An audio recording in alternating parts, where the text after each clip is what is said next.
Hello hi नमस्कार सांग मैंने तो देखो तो आज मो भौणी सुनुर मोर मिसिक दहीबरा तैयारी करछु। तो ये आम बरा गुड़िक छाणवा स्टार्ट करदेलुनी।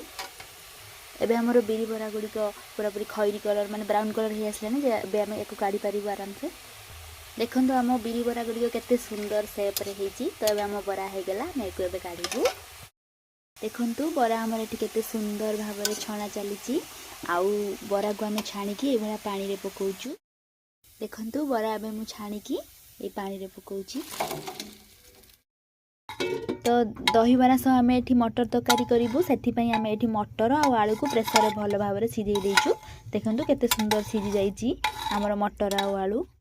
अब मटर आलू तरकारी आमर मसला प्रस्तुत हो आसलानी पियाज टमाटो और अदा रसुण पेस्ट मसला।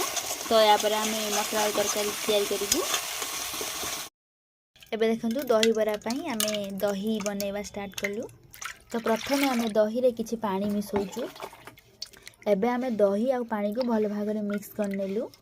तापर एथिरे किछि लंका गुंड किछि जीरा गुंड आउ स्वाद अनुसार लूण पकई देलु। एबे हमर दहीबरा पई छुंक प्रस्तुत हबो। तो प्रथम आमे कढ़ई रे तेल पकई देलु। तेल गरम हे गेला पर एथिरे किछि सोरिष पकई देलु।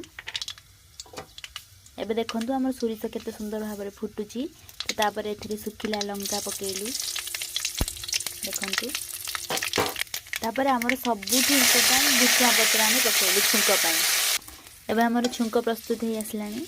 एबे आमे एई छुंक को दही रे नहीं पकईदेलु। तो एबे आमर दही पानी प्रस्तुत हो जिवो। एबे देखंतु आमर दही पानी प्रस्तुत हो गेला दहीबरा पाई। देखंतु सांग माने एबे आमर दहीबरा प्रस्तुत हो गेला। तो आमर एई दहीबरा आपन मन को केमिति देखाउची प्लीज कमेंट रे कहबे आ मो चैनल को सब्सक्राइब करबे। रहूची जय जगन्नाथ।